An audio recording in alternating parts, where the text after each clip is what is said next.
اب امریکہ اگر چاہے بھی تو وہ دوبارہ اس طرح کا حملہ اٹیک فوری نہ کر سکے. اور دوسرا یہ ہے کہ یہ جو مذاکراتی عمل یا یہ ہوتا ہے، اس کو ہم کہتے ہیں سگنلنگ ہے، کمیونیکیشنز ڈیولپ ہوئی ہوئی ہیں، اور یہ ڈپلومیسی کہتے ہیں. ڈپلومیسی کی مختلف لیئرز ہیں جس میں یہ کام ہو رہا ہے، لیکن یہ ڈائلاگ یا نیگوسیشنز نہیں ہو رہے، اور وہ اس وقت ہی ہوں گے کہ جب وہ پری کنڈیشنز فلفل ہو جائیں جس کی بنیاد پر ایران مذاکرات کی ٹیبل پر اپنے اہداف کو حاصل کر سکے، تو پھر وہ ہوگا. اور ابھی جو مجھے لگتا ہے وہ یہ ہے کہ فی الحال مذاکرات نہیں، بلکہ ایران کی ساری توجہ اس چیز کے اوپر ہے کہ وہ گراؤنڈ ریئلٹیز کو اپنے حق میں چینج کر دے تاکہ امریکہ کے پاس کوئی اور آپشن باقی نہ رہے. بالکل. تو جو ایران کے حمایتی ہیں اس وقت، جو مقاومتی تنظیمی گروہ ہیں عراق میں، لبنان میں، یمن میں، وہ اس وقت ایکٹیو نظر آ رہی ہیں. تو جو جنگ جاری ہے اس میں ان کا کیا کردار ہو سکتا ہے، کس حد تک وہ ایڈ کر سکتے ہیں اس جنگ میں اپنا؟ دیکھیے، بنیادی طور پہ عراق نے داعش کو دیکھا ہے. اس نے دیکھا ہے کہ داعش کے مقابلے میں ایران کے علاوہ کوئی ان کی حمایت کرنے کے لیے نہیں آیا تھا. اس نے دیکھا کہ امریکہ اور یورپ جو ہے یہ داعش کو فیسلٹیٹ کر رہے تھے. آج داعش کے سیرین چیپٹر کا جو ہیڈ ہے اس کو امریکہ نے خود کہا ہے کہ میں نے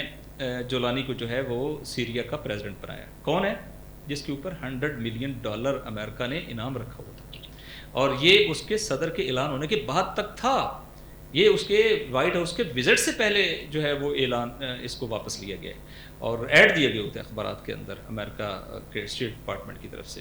تو انہوں نے اپنی آنکھوں سے دیکھا ہے کہ کیسے یہ قتل عام کرتے ہیں، یہ کتنے وحشی ہیں، کیسے انہوں نے جو ہے وہ دریاؤں کے پانی کو مظلوم شہداء کے لہو سے سرخ کیا، عملاً سرخ کیا. یہ محاورتاً نہیں ہے، عملاً سرخ کیا. ہم نے اپنی آنکھوں سے دیکھا ہے دیار بکر کے علاقے کے اندر کیا ہوا، اور باقی پورے اس کے اندر. تو یہ ساری کیفیت ان کو بھی پتہ ہے. اور اسی طریقے سے لبنان کو پتہ ہے کہ اسرائیل غزہ پیٹرن دہراتا ہے، اسرائیل جو ہے وہ جینوسائیڈ کرتا ہے، اور اس کے مقابلے میں سوائے مزاحمت کے کوئی اور راستہ نہیں ہے.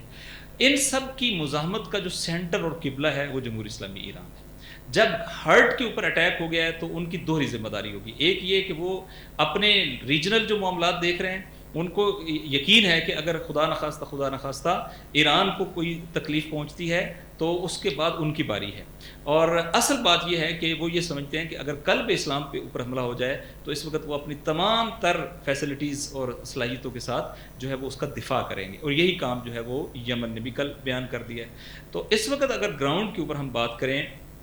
تو تقریباً 120 کلومیٹر بارڈر ہے لبنان کے ساتھ لگتا. یہ سارا بارڈر اس وقت ایکٹیو بارڈر ہے، اور حزب اللہ نے ایکسپوز کر دیا ہے امریکن اسرائیلی پریزنس کو، اور بہت زبردست شجاعانہ جنگ جو ہے وہ لبنان کی مزاحمت اور مقاومت لڑ رہی ہے. اور اسے اگرچہ ڈومیسٹک پریشرز بھی ہیں، پولیٹیکل پریشرز بھی ہیں، لیکن انہوں نے جنگ میں کمال کر دیا. یعنی میں آپ کو بتاؤں کہ اسرائیلی ملٹری مائٹ کا سمبل مرکاوا ٹینک ہے،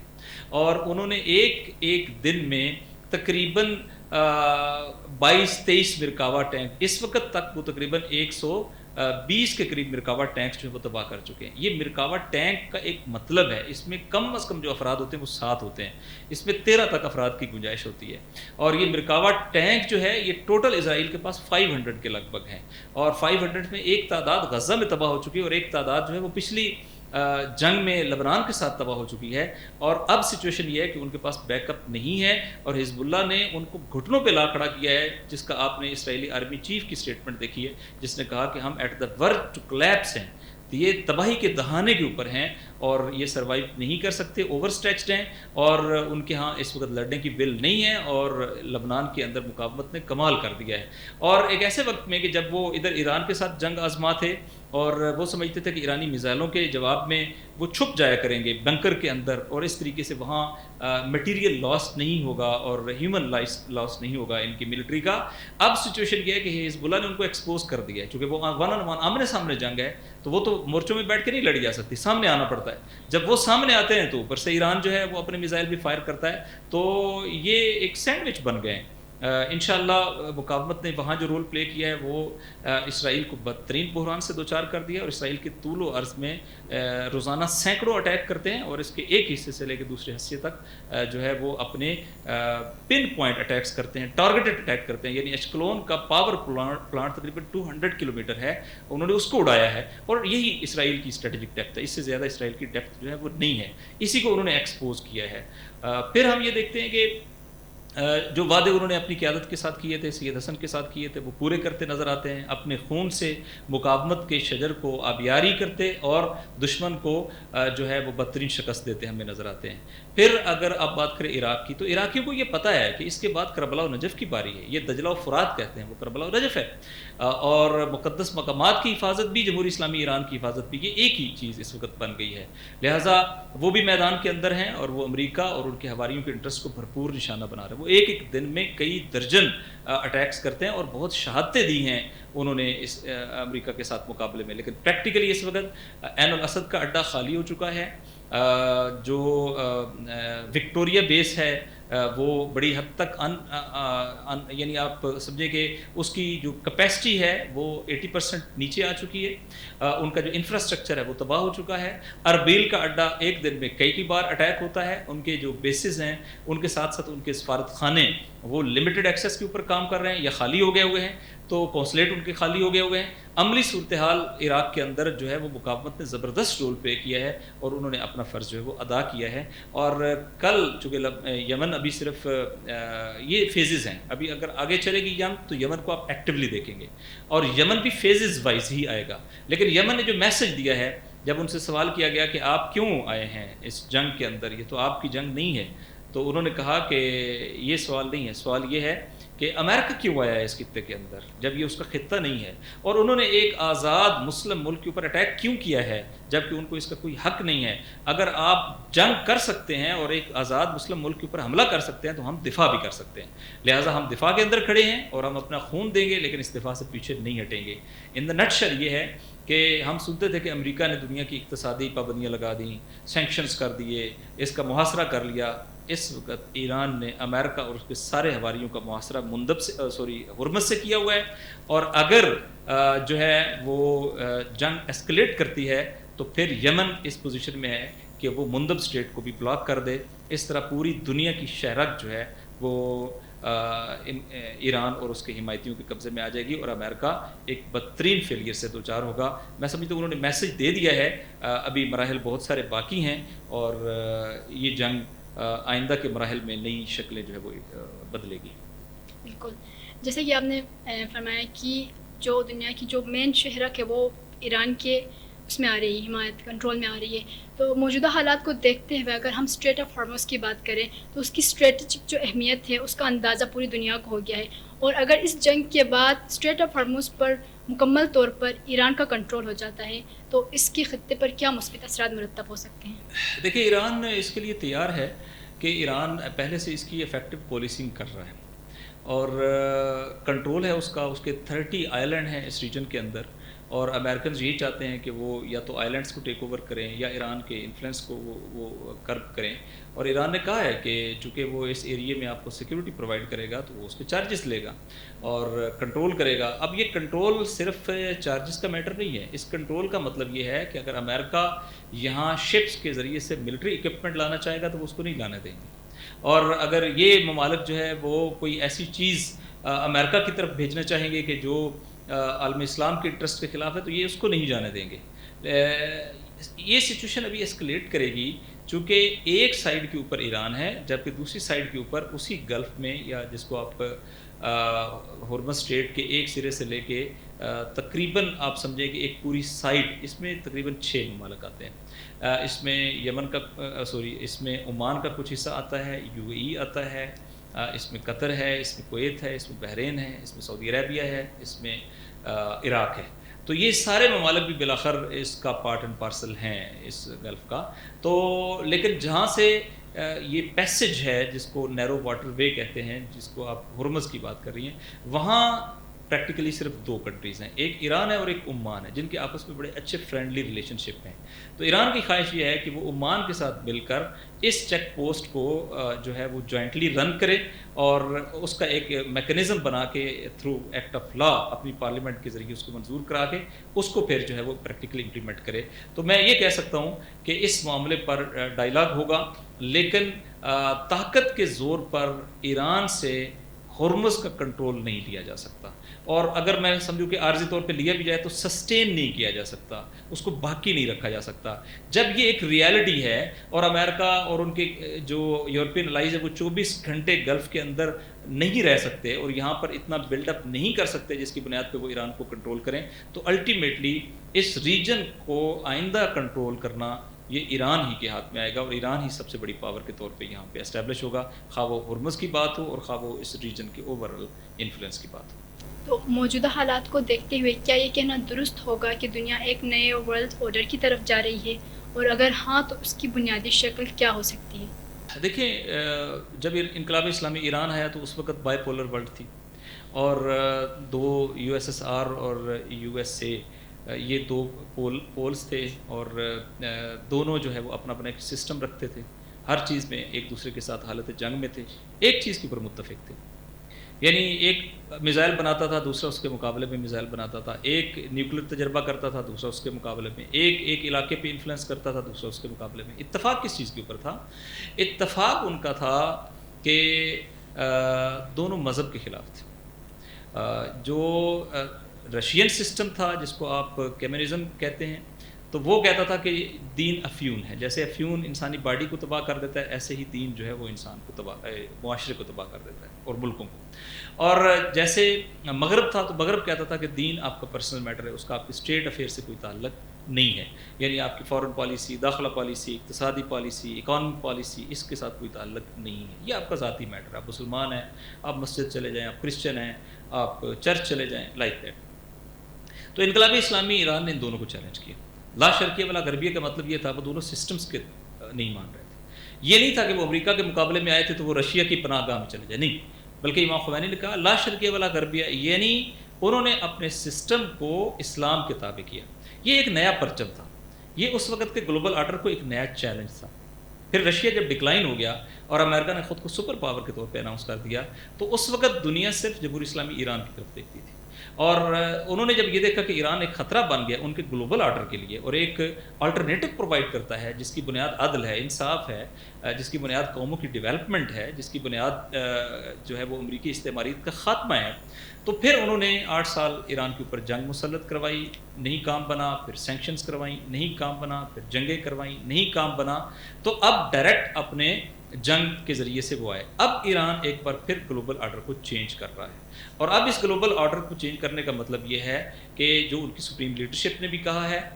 نمبر 1، اب shift of power from west to east ہو جائے گا، لہٰذا اب مغرب طاقت کا مرکز نہیں رہے گا، نہ نیٹو اور نہ امریکہ، یعنی مغرب کلیکٹیو، بلکہ طاقت جو ہے وہ ایشیا کے اندر منتقل ہو جائے گی۔ دو، ایشیا کے اندر جو طاقت کو لیڈ کریں گے ان میں جمہوری اسلامی ایران ایک بڑے سٹیک ہولڈر کے طور پہ ابھرے گا، اور ایک ایسا بلاک ڈیولپ ہو سکتا ہے، البتہ یہ اس طرح کا نہیں ہوگا سسٹم جیسے پہلے تھا کہ ملٹی پولر یا بائی پولر، یہ ایک نئی طرح کا سسٹم جو ہے وہ ڈیولپ ہوگا جس میں چائنا کا اپنا رول ہوگا، رشیا کا اپنا رول ہوگا، اور جمہوری اسلامی ایران کا اپنا رول ہوگا۔ تیسرا یہ ہے کہ ظاہر ہے اس ذریعے سے جب امریکہ کا عالمی کنٹرول ٹوٹ جائے گا، ہیجمنی ختم ہو جائے گی، کلیپس ہو جائے گی، تو پھر اس کے نتیجے میں امت مسلمہ میں ایک نئی تبدیلی آئے گی۔ آپ دیکھیں نا، 57 اسلامی ممالک میں سے سوائے ایران کے کوئی ایک ملک بھی اپنے اندر اتنی ہمت بھی نہ رکھتا ہو کہ غزہ میں جینوسائیڈ ہو، 75,000 لوگوں کو شہید کیا جائے بے گناہ، عورتوں اور بچے میجورٹی، اور 2.5 لاکھ سے زیادہ لوگوں کو زخمی کیا جائے، اور اتنی ہمت نہ رکھتے ہوں کہ ایک گولی جو ہے وہ فلسطینیوں کو دینے کے لیے تیار ہو، اس طریقے سے امریکی کنٹرول کے اندر ہوں۔ یہ ہے گلوبل آرڈر۔ اب جب یہ آرڈر امریکہ ہی کو جو ہے وہ چوٹ لگانے اور شکست دینے کے بعد چینج ہوگا، تو اس گلوبل آرڈر میں کیا چیز ڈومینیٹ کرے گی؟ وہ جن پرنسپل کی بنیاد پر ایران نے طاقت حاصل کی، کیا؟ یعنی اسلام، یعنی ہر ملک جو ہے وہ اپنے فیصلے خود کرے، اور یہ کہ مظلوم آپس میں اکٹھے ہوں اور اپنے ریسورسز کے اوپر جو ہے وہ ڈیپینڈ کیا جائے۔ تو میں سمجھتا ہوں کہ یہ لہر عالم اسلام کو بھی کھڑا کرے گی، فلسطین کی حمایت آئندہ آپ دنیا کے اندر دیکھیں گے، فلسطین کی آزادی کی موومنٹ تیز ہوگی، اور ایک گلوبل اویکننگ جو ہے وہ کریٹ ہوگی امریکی استعماریت کے مقابلے میں، جس میں ایک لیڈنگ رول جو ہے وہ ایشیا سائڈ سے ہوگا، اور اس میں بھی کوئی شک نہیں ہے کہ یورپ اور امریکہ کے اندر سے بھی وہ جو زندہ ضمیر لوگ ہیں وہ اس موومنٹ کو سپورٹ کریں گے، اور امریکن یہ والی جو امپیریلزم ہے جس میں اس وقت پوری دنیا ایک طاقتی نظام میں ہے، جس کو ہم کہتے ہیں کہ یونی پولر سسٹم، یہ بہرحال حتماً کولیپس کر جائے گا، اور آئندہ ملٹیپل سٹیک ہولڈرز ڈیولپ ہوں گے، جس میں جمہوری اسلامی ایران اپنے ان پرنسپلز کے ساتھ ایک بڑے سٹیک ہولڈر کے طور پہ عالم اسلام کو اور دنیا بھر کے مظلوموں کو کھڑا ہونے کا راستہ دیتا نظر آئے گا۔ جیسے کہ آپ نے پاور شفٹ کی بات کی اور ہم نے نیو ورلڈ آرڈر کی بات کی، تو اس نیو ورلڈ آرڈر میں پاکستان کی کیا پوزیشن ہوگی، اور اس صورتحال میں پاکستان جیسے ملک کے لیے کیا چیلنجز ہیں اور کیا مواقع میسر ہیں؟ لہٰذا پاکستان کا نظریہ اور جمہوری اسلامی ایران کا نظریہ بہت حد تک قریب ہیں، یعنی تھیوری کے اندر۔ اب پریکٹیکلی پاکستان اس کو عمل نہ کر سکے ایک الگ بات ہے، لیکن ان تھیوری وہ بھی اسلامی جمہوری عمل کے دعوے دار ہیں، اور ہم بھی اسلامی جمہوری عمل کے دعوے دار ہیں۔ پھر نیبرز ہیں، پھر پاکستان کے اندر جو ہے وہ جمہوری اسلامی ایران کے لیے ایک بہت زبردست سپورٹ جو ہے وہ پائی جاتی ہے۔ تو گلوبل چینج میں پاکستان کی بہت ساری مشکلات، چونکہ پہلے پاکستان امریکی اثر میں ایران سے نہیں لیتا، انرجی نہیں لیتا۔ پاکستان اقتصادی طور پہ کیوں ترقی نہیں کر سکتا؟ چونکہ اس کے پاس انرجی نہیں ہے۔ لہٰذا سب سے پہلے یہ ہے کہ اس نئی ڈیولپمنٹ کے نتیجے میں ایک نئی برج کریٹ ہو سکتی ہے۔ پاکستان برج ہے چائنا اور ایران کے درمیان، اور یہ برج جو ہے یہ اگر اس کو ہم عمومی طور پہ جو ہے وہ ڈائمنڈ رنگ بھی کہتے ہیں، ڈائمنڈ رنگ میں یہ 4-5 کنٹریز شامل ہیں۔ اگر یہ آپس میں ایک دوسرے کے ساتھ وسائل شیئر کریں تو یہ ایک بڑا مضبوط بلاک بن سکتا ہے، جس میں چائنا ہے، رشیا ہے، پاکستان ہے، ایران ہے، افغانستان ہے، اور ایک آدھ کنٹری ان کے ساتھ اگر اور مل جائے تو ہر وہ ضرورت جو ایک بلاک کو طاقتور ہونے کے لیے، مثلا یوتھ ان کے پاس ہے، انرجی ان کے پاس ہے، ٹیکنالوجی چائنا کے پاس ہے، ملٹری پاور رشیا کے پاس ہے، اور یہ مل کر ناقابل تسخیر ہو سکتے ہیں۔ تو میں سمجھتا ہوں پھر چیزیں اس طرف بھی جائیں گی، پاکستان اپنی نظریاتی اساس کی طرف دوبارہ رجوع کرے گا، چونکہ میں نے آپ کو بتایا کہ ایران کی فتح کے نتیجے میں ایران کی آئیڈیالوجی پوری دنیا میں اپنی جگہ بنائے گی، تو پاکستان آلریڈی اس کی آئیڈیالوجی سے متاثر ہے۔ پاکستان میں آپ نے شہید قائد علامہ عارف حسین الحسینی کو سنا ہے، پاکستان میں اس آئیڈیالوجی کو سنا ہے کہ جو بنیادی طور پہ وہی نظریہ ہے جو جمہوری اسلامی ایران کے اندر آیا، اور پاکستان میں بھی اس کے اثرات ہیں۔ تو میں سمجھتا ہوں کہ پاکستان عالم اسلام کا ایک نیوکلیر کنٹری ہے، پاکستان کے لوگ جو ہیں وہ مثبت ہیں، تو مجموعی طور پہ فضا جو ہے وہ یہ ہوگی کہ پاکستان اور ایران کی کولیبریشن ایگزسٹ کرے گی، ریجنل الائنس ایگزسٹ کرے گا، اور اس ریجنل کولیبریشن کے نتیجے میں یہ دنیا کے اندر ایک بڑا مضبوط نیوکلیر پاور ہے، پاکستان ایک مضبوط رول پلے کرتے نظر آتے ہیں۔ جی بالکل، آپ نے کہا کہ ایران پاکستان ایک نیوکلیئر پاور ہے۔ اگر ہم ایٹمی ہتھیار کے ایٹمی پروگرام کے تناظر میں بات کریں تو شہید رہبر نے واضح طور پر یہ فتویٰ دیا تھا کہ ایٹمی ہتھیار کا استعمال اور ان کا بنانا حرام ہے، پھر بھی ایران اس وقت بغیر کسی ایٹمی ہتھیار کی جنگ لڑ رہا ہے، بلکہ اگر ہم کہیں جیت رہا ہے تو درست ہوگا۔ کیا یہ جنگ ایران کو ایٹمی ہتھیار بنانے کی طرف دھکیل رہی ہے، اور اگر ایران یہ قدم اٹھاتا ہے تو اس کے خطے پر کیا اثرات مرتب ہو سکتے ہیں؟ دیکھیے یہ ڈیسیژن چونکہ پولیٹیکل نہیں ہے، یہ ڈیسیژن بنیادی طور پہ نظریاتی اور دینی ہے، منابع کی بنیاد پہ، اور یہ امام خمینی کا فتویٰ تھا، اور یہ ویپن آف میس ڈسٹرکشن کے حرام ہونے کے تحت ہے۔ چونکہ جب نیوکلر اٹیک ہوتا ہے تو پھر آپ فرق نہیں کر سکتے کہ سویلین کہاں ہیں اور فوجی کہاں ہیں اور کمبیٹنٹ کہاں ہیں اور ملیٹنٹ کہاں ہیں، وہ پوری بستی جلا دیتے ہیں۔ تو ایسی چیز جو اسلام میں جائز نہیں ہے، یہ فتویٰ ہے، اور اسی فتوے کی بنیاد پہ وہ امام خامنائی نے بھی اس کو لیڈ کیا تھا۔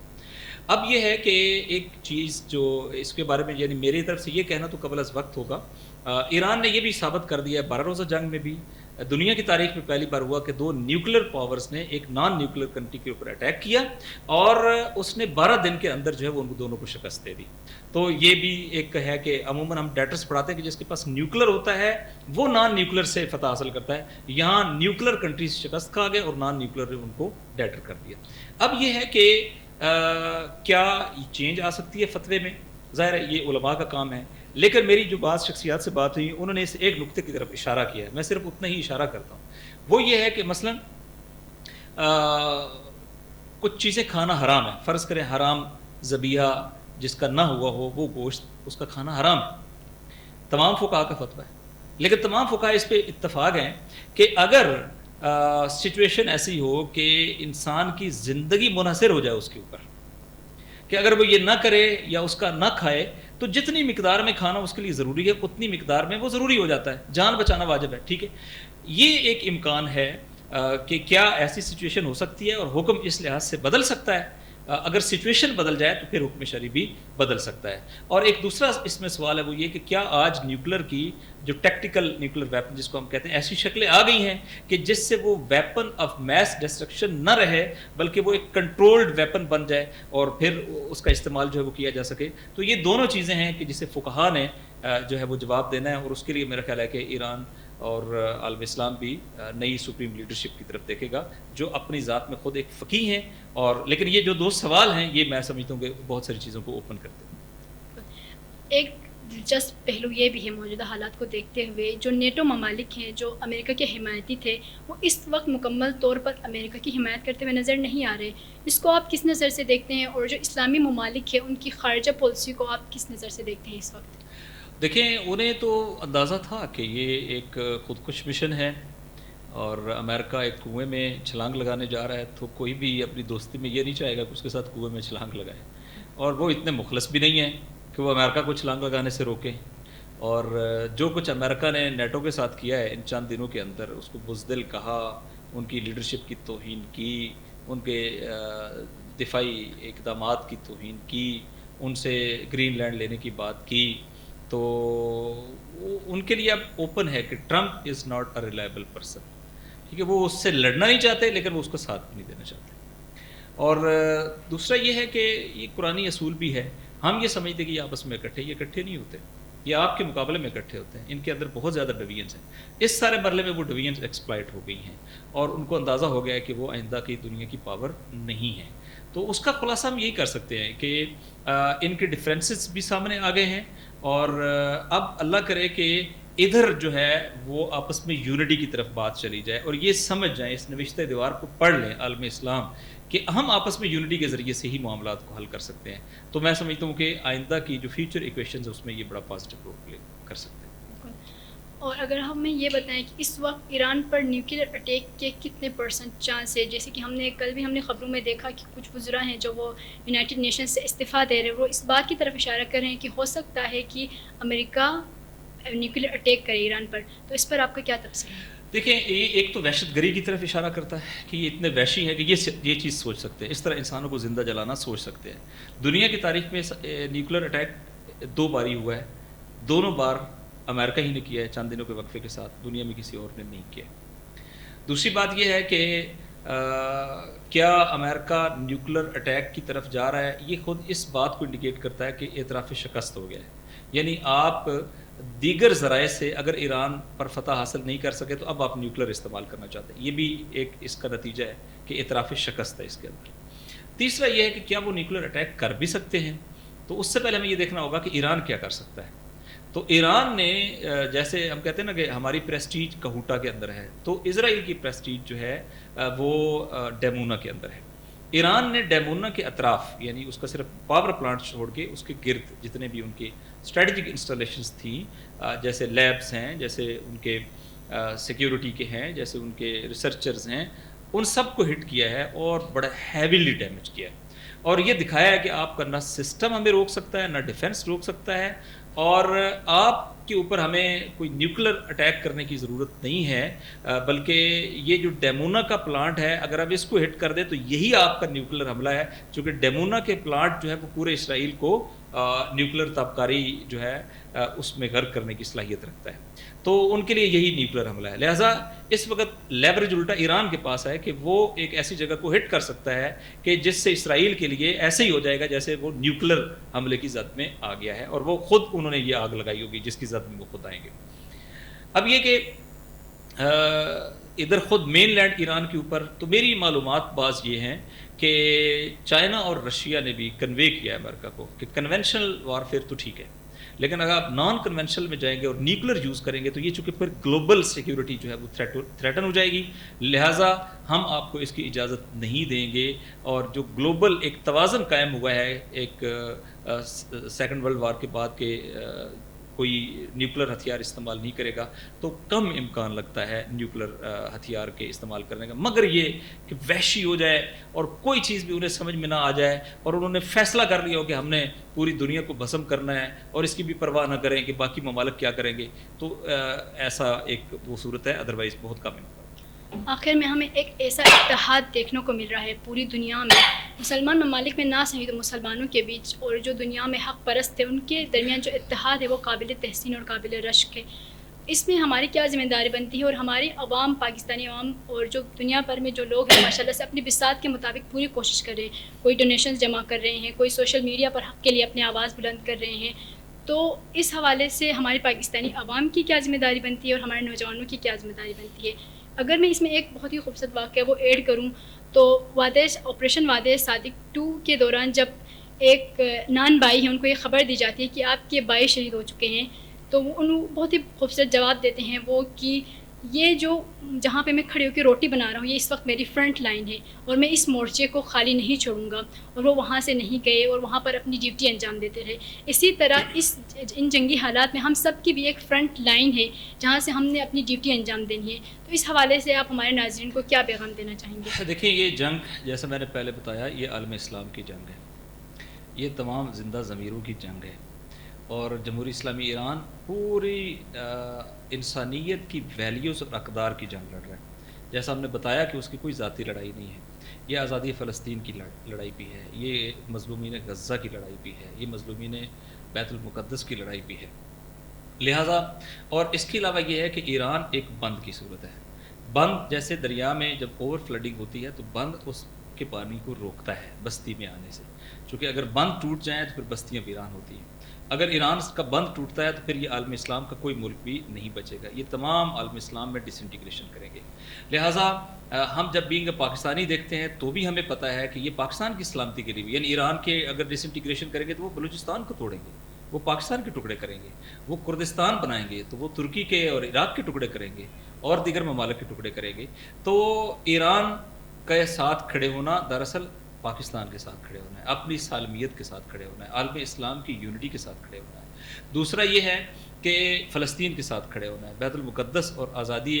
مسجد اقصیٰ کے ساتھ کھڑے ہونا ہے. تیسرا یہ ہے کہ ظلم کے مقابلے میں کھڑے ہونا ہے, مظلوم کے ساتھ کھڑے ہونا ہے. لہٰذا ہر لحاظ سے پاکستانی امت اور پاکستان, چونکہ میں نے پہلے کہا کہ یہ ایک آئیڈیالوجیکل کنٹری ہے,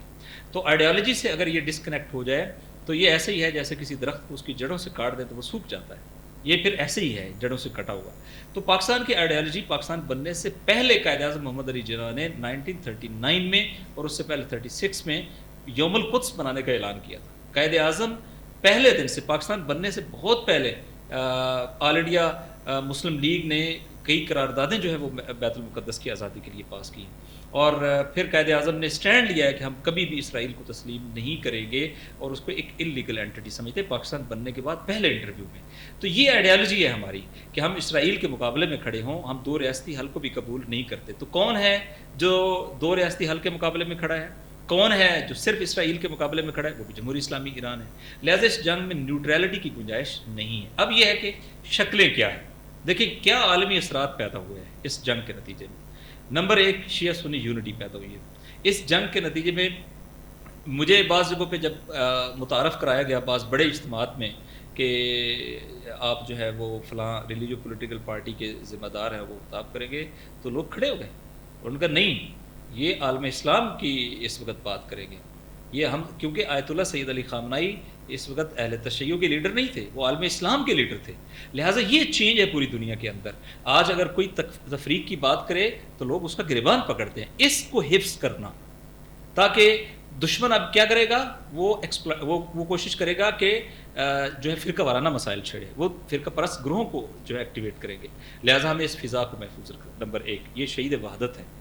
شہید وحدت کا فتویٰ تھا کہ اہل سنت کے مقدسات کی توہین حرام ہے.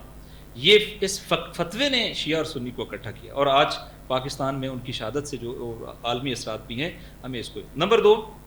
ظلم ستیزی. ظلم کو کسی بھی شکل میں قبول نہیں کرنا. اس کے مقابلے میں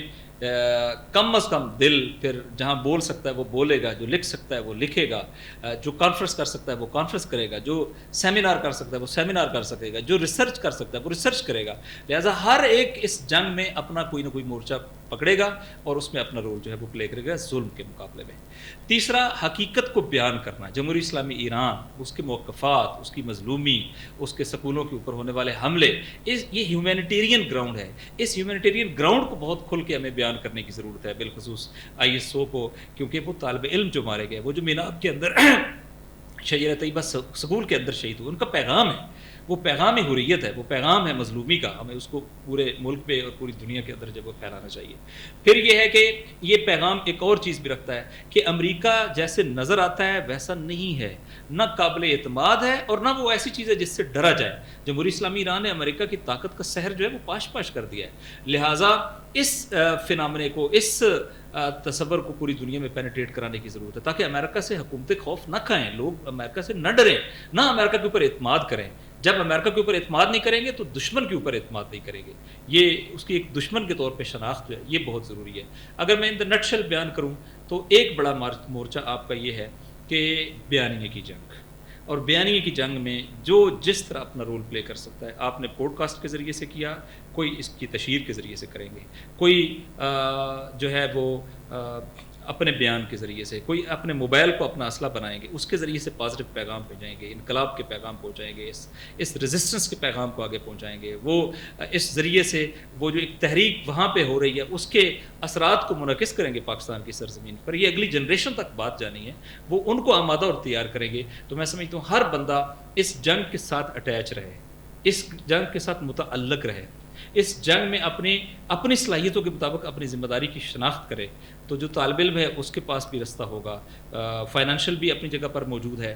جیسے ہم بھی مختلف جگہوں پہ کر رہے ہیں, فائنینشیل بھی کرنے کی ضرورت ہے. لیکن اصل چیز یہ ہے کہ وہ جن اصولوں کے لیے انقلاب اسلامی یہ قربانی دے رہا ہے ان اصولوں کو بیان کیا جائے, اور اس جنگ میں ان کی اچیومنٹس کو بیان کیا جائے, اور دشمن کی جو شکستیں ہو رہی اس کو بیان کیا جائے, اور جو کیفیات جنریٹ ہوئی ہیں ان کی حفاظت کی جائے, تاکہ عالم اسلام کے اندر ایک نئی طرح کی یونٹی اور وحدت جو ہے وہ وجود میں آئے, اور امریکہ اور استعماریت کے مقابلے میں ایک نئی طرح کا ولولہ جدوجہد کرنے کا وہ بھی ہمارے درمیان جو ہے وہ آئے. اور ایک یہ کہ یہ جب لوگ جنگ کر رہے تھے تو ان کا تعلق قرآن سے کیا تھا, اہل بیت سے کیا تھا, دعا سے کیا تھا, مناجات سے کیا تھا. یہ تعلق ہے جو انہیں جنگ کے اندر اتنی طاقت عطا کرتا ہے. یہ تعلق ہمیں اپنا بھی مضبوط کرنا پڑے گا. ہم برادر ناصر شیرازی, سابق مرکزی صدر ISO پاکستان کے نہایت ہی شکر گزار ہیں ایک بار پھر کہ آپ نے اپنی مصروفیات میں سے ہمارے لیے وقت نکالا.